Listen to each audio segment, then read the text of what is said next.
Anime of the Movement of the Earth, sebuah anime yang saya mendapati keindahan puisi dari anime tersebut. Di dalam anime tersebut kita disuguhkan 25 episode yang dimana kita akan bertemu dengan 3 masa. Yang menjadi pengikat antara 3 masa itu adalah heliocentrisme, berlatarkan pada abad 15 yang dimana bisa dikatakan itu ada merupakan abad kegelapan, the dark age.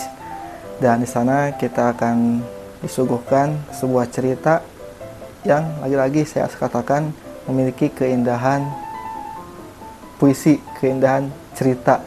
So, langsung saja di episode By The Way kali ini kita akan membahas The Orb, The Movement of the Earth.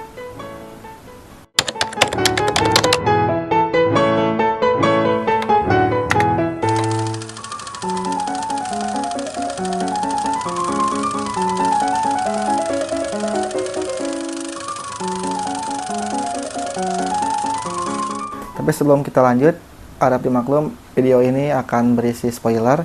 Jadi bagi teman-teman yang tidak ingin mendengarkan spoiler, bisa di skip video ini. Tapi bagi teman-teman yang sudah menontonnya, ini bisa jadi, video ini bisa menjadi sebuah media untuk kita berdiskusi tentang anime of the Movement of the Earth. Jadi teman-teman, anime ini berisikan 25 episode ya. Jadi teman-teman bisa melihatnya di Netflix, yang dimana anime ini diproduksi oleh Madhouse gitu teman-teman. Dan banyak sumber mengatakan bahwasanya anime-anime yang diproduksi oleh Madhouse ini emang anime-anime yang selalu bagus gitu teman-teman. Kalau di Indonesia mungkin kita bisa melihat seperti rumah produksinya Come and See Pictures ya. Kalau di anime ini ada Madhouse, dan salah satunya yaitu anime yang berjudul Orb, The Movement of the Earth. Oke, seperti yang sudah saya sampaikan di awal tadi, bahwasanya anime ini berisikan 25 episode yang dimana kita akan bertemu dengan 3 atau 4 masa ya, yang dimana ini menariknya. Di antara ketiga masa itu kita akan bertemu dengan karakter-karakter yang berbeda, teman-teman. Jadi anime ini, si penulisnya ini, kalau saya lihat di berbagai sumber, anime ini ditulis oleh Shingo Irie. Saya nggak tahu gimana melafalkannya, yang dimana dia, saya akui dia penulis yang jenius teman-teman. Melalui anime ini kita bisa bertemu dengan ada 4 karakter utama yang berbeda-beda, yang hidup di masa yang berbeda, tapi hanya satu yang bisa mengikat ke semua karakter ini, yaitu heliocentrisme. Kita mulai dari awal dulu.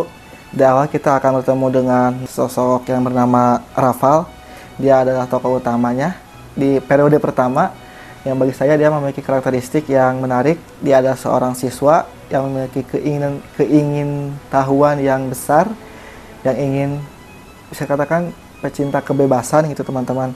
Karena dia hidup di zaman kegelapan, di abad kegelapan, yang dimana sumber-sumber itu seperti dilenyapkan, atau kebenaran itu dimonopoli. Kebenaran itu seperti dikekang, itu tidak boleh setiap orang mengetahuinya.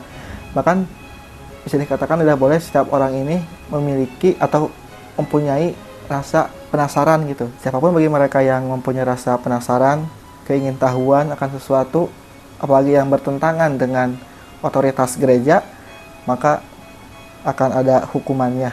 Itulah kenapa disebut dengan abad kegelapan. Nah, Raval itu hidup di zaman itu. Di sini tidak diketahui tahun berapanya, hanya diketahuinya itu abad ke-15. Jadi Raval ini hidup di abad ke-15, ya berarti antara tahun 1400-an gitu teman-teman.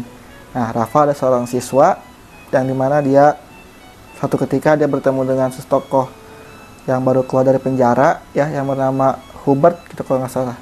Hubert. Nah, dari tokoh Hubert ini dia mulai dibuka pemikirannya, dibuka keingintahuannya. Melalui tokoh Hubert ini, si Raval ini, dia mulai, yang asalnya dia sangat yakin, bukan yakin sih, jadi di awalnya juga dia sudah tidak ingin percaya dengan geosentrisme gitu teman-teman.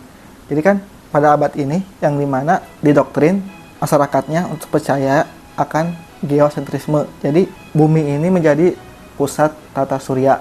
Nah, si Raval ini dari kecilnya ini sudah memiliki sudah ingin mengetahui kebenarannya gitu. Apakah benar bumi menjadi pusat tata surya? Nah, muncullah tokoh Hubert. Di sanalah dia dibuka wawasannya, dia didoktrin oleh Hubert bahwasanya bumi ini heliosentrisme, yang dimana kalau helio itu berarti matahari yang menjadi pusatnya gitu. Nah, di situ Rafael mulai tergugah. Dia mulai mencari tahu kebenarannya. Apakah benar bumi ini bukan pusat tata surya? Sebab teman-teman, mungkin kenapa otoritas gereja ya, kenapa di abad ke-8 ini sangat menginginkan bumi menjadi pusat tata surya, ya karena mungkin manusia yang hidup di abad ke-8 ini yang mempunyai otoritas ingin berkuasa terhadap apapun. Kalau bumi menjadi pusat tata surya, berarti orang yang mengelola bumi ini bisa jadi orang yang mempunyai kekuasaan terhadap dunia. Katakanlah pada dahulu yang menguasai dunia adalah gereja. Gereja yang mengatur kebenaran. Ya berarti bumi ini dikuasai oleh gereja. Bahkan semesta ini dikuasai oleh gereja. Itulah dampak dari adanya geosentrisme. Kalau bagi saya ya, teori saya. Makanya ditentanglah oleh tokoh yang bernama Hubert ini. Rafael itu ya. Berjalan, Rafael meneliti, dan dia sampai akhir hayatnya, dia percaya akan heliosentrisme, gitu, teman-teman. Nah, dia pun ketahuan lah, sudah meneliti itu, maka dia dihukum, dan hukumannya adalah hukuman mati. Jadi, di akhir hayatnya, dia tetap meyakini bahwasanya semesta ini heliosentrisme. Yang kedua itu, kita akan disuguhkan di 10 tahun kemudian, 1 dekade kemudian, kita akan bertemu dengan Okji dan Badeni. 10 tahun kemudian ini, kita akan diganti MC-nya. Kita akan bertemu dengan Okji, seorang pria yang dimana kerjanya itu adalah kayak seorang penjaga, seorang guardian sama temannya yang bernama, kalau nggak salah, Gas gitu, atau Gras. Yang dimana si Okji ini sangat yakin terhadap geosentrisme gitu. Bahkan dia takut untuk melihat langit gitu. Dia takut untuk meneliti langit. Dia takut untuk meneliti kebenaran. Suatu ketika si Gras mati ya karena dikejar, tinggallah Okji, dan Okji di situ bertemu dengan pendeta yang bernama Badeni. Ini keren. Bisa dikatakan cerita yang kedua ini, yang di Okji ini yang bagi saya seru, teman-teman. Karena di sini Okji dengan pendeta Badeni akan meneliti kebenaran tentang heliosentrisme, akan membongkar kebenaran dari gereja gitu, teman-teman. Jadi di sini si duaan ini nantinya akan bertemu dengan seorang gadis yang bernama Yolenta. Pokoknya ketika bertemu dengan Yolenta, mereka mulai mendekati gereja, mulai mencari tahu kebenarannya, tetapi tetap saja gagal, teman-teman. Okji dan Badeni tetap dihukum mati, dan sampai akhir hayatnya Okji dan Badeni tetap percaya akan heliosentrisme. Ketika mati, kita disuguhkan lagi, kita loncat lagi ke 25 tahun kemudian, lebih jauh lagi, teman-teman. Yang dimana di sana kita akan bertemu tokohnya, yaitu yang bernama Draka, seorang perempuan, seorang gadis ya. Dia katakan seorang yatim piatu, dia hidup di orang lain gitu, tapi dia sangat pintar, dia sangat cerdas, dan dia memiliki idealisme bahwasanya masa depan itu adalah miliknya uang gitu. Jadi si Draka ini bisa dikatakan dia ini kapitalisme, teman-teman. Uangnya akan menguasai dunia. Ternyata bisa dikatakan benar juga gitu. Kita kan sekarang hidup di zaman kapitalisme. Ya, jadi kita ini hidup di zaman Draka, teman-teman. Di zaman Draka ini kita akan masih sama. Draka awalnya tidak peduli masalah heliosentrisme, masalah geosentrisme, tapi dia kemudian bertemu dengan Kapten Smith, yang dimana dia ini seorang naturalis, seorang yang sangat percaya dengan, seorang yang sangat mengakui bahwasanya Tuhan itu ya alam ada Tuhannya gitu. Menurut Kapten Smith gitu, dia ini ateis tapi nggak ateis gitu, dia ateis tapi dia yakin Tuhan itu ya alam itu sendiri gitu. Draka bertemu Kapten Smith, dan dimana ya Draka sangat materialisme, sedangkan Kapten Smith dia sangat naturalis, tapi mereka akan bersama dalam cerita ini dan akan dipertemukan dengan Yolenta lagi, teman-teman. Jadi Yolenta yang di cerita kedua yang bersama Okji dan Badeni itu masih hidup. Karena di cerita yang kedua diceritakan si Yolenta ini dihukum mati gitu, teman-teman. Dihukum mati karena sudah meneliti heliosentrisme bersama Okji dan Badeni. Tetapi ketika di cerita ketiga yang bersama Draka, dia ada. Dan Yolenta ini menjadi ketua pemimpin dari pasukan Front anti gereja, yang mana anggotanya ada Captain Smith ya, tadi Captain Smith dan yang lainnya. Dan Draka dipertemukan di situ. Kenapa Draka bisa bertemu dengan Yolenta? Karena Draka menyimpan satu warisan dari siapa?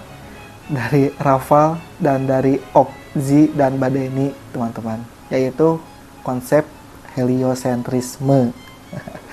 Jadi Draka ini memiliki itu. Nah, itu 3 masa ya, teman-teman. Tapi yang menjadi tali merahnya bukan hanya heliosentrisme, teman-teman.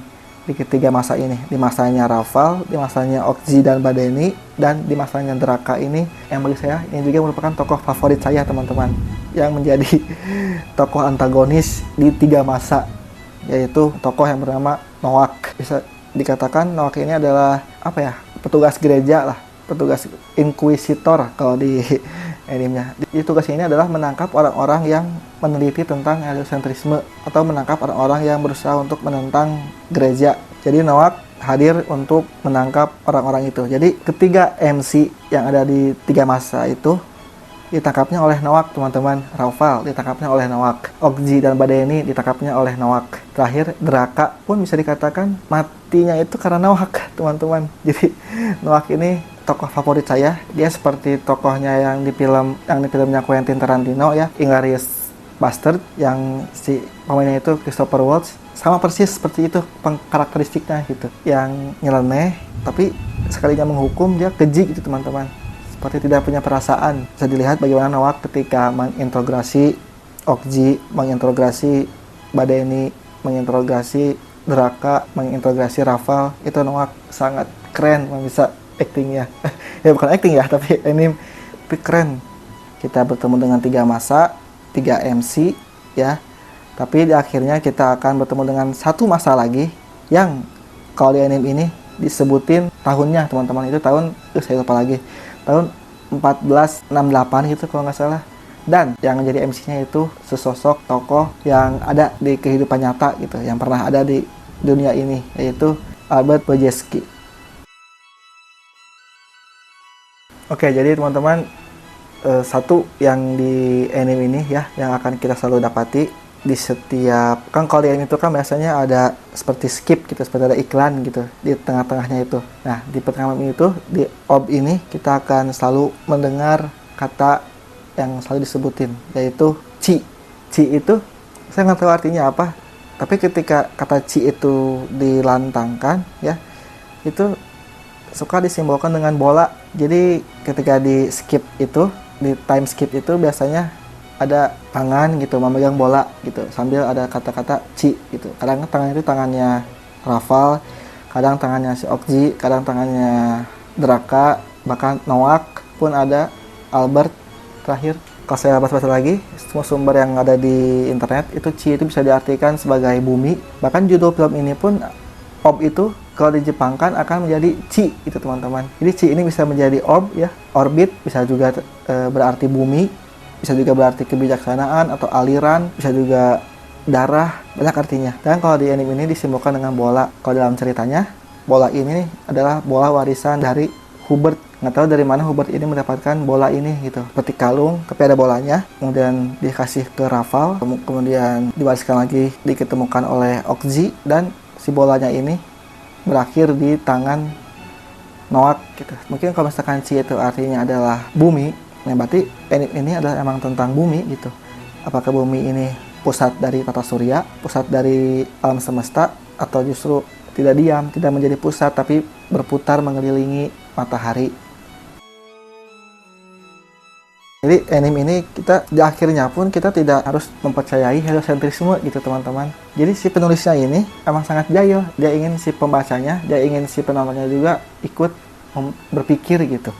Ikut berpikir seperti Raval, berpikir seperti Okji, Badeni, Draka, bahkan Albert. Si penulis ingin kita menginterpretasikan bagaimana anime ini. Bahkan endingnya pun kita masih ada satu misteri yang belum terselesaikan, dan bagi saya si penulis sengaja membuat itu untuk diselesaikan oleh si penontonnya itu sendiri gitu. Bagi saya si penulisnya ini sangat jenius. Kalau One Piece kita bisa merasakan keindahannya itu dari keepikan pertarungannya gitu. Misalkan dari ketika Mugiwara itu ingin menyelamatkan nakamanya, ketika si Luffy-nya itu sedang ada di akhir pertarungan, ya indah gitu. Tapi kalau di ending of ini, saya melihat keindahannya itu bukan di pertarungannya gitu. Bahkan bisa dikatakan film ini tidak ada pertarungan gitu teman-teman.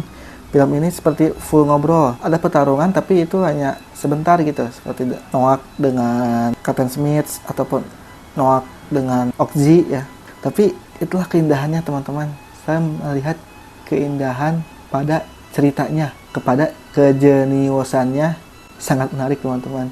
Harus ditonton ketika jiwa sedang bagus, hati sedang bersih, akal sedang plong gitu ya, tidak ada pikiran apa-apa, baru kita bisa menonton film ini teman-teman. Bisa menonton anime ini. Dari filsafat, budaya, sejarah ya. Di anime ini akan diceritakan. Jadi anime ini kita akan dikasih akhirnya itu ada di Albert ya. Tadi sudah katakan, yaitu di Albert ini hidup di tahun 14-an ya. Dia ini merupakan sosok bisa dikatakan sosok mimesis dari tokoh nyata yaitu Albert Bodeski dari Polandia. So, selamat menonton of the Movement of the Earth. See you next time. Don't forget to like and subscribe. I'm sorry for all the mistakes. See you next time. Assalamualaikum warahmatullahi wabarakatuh.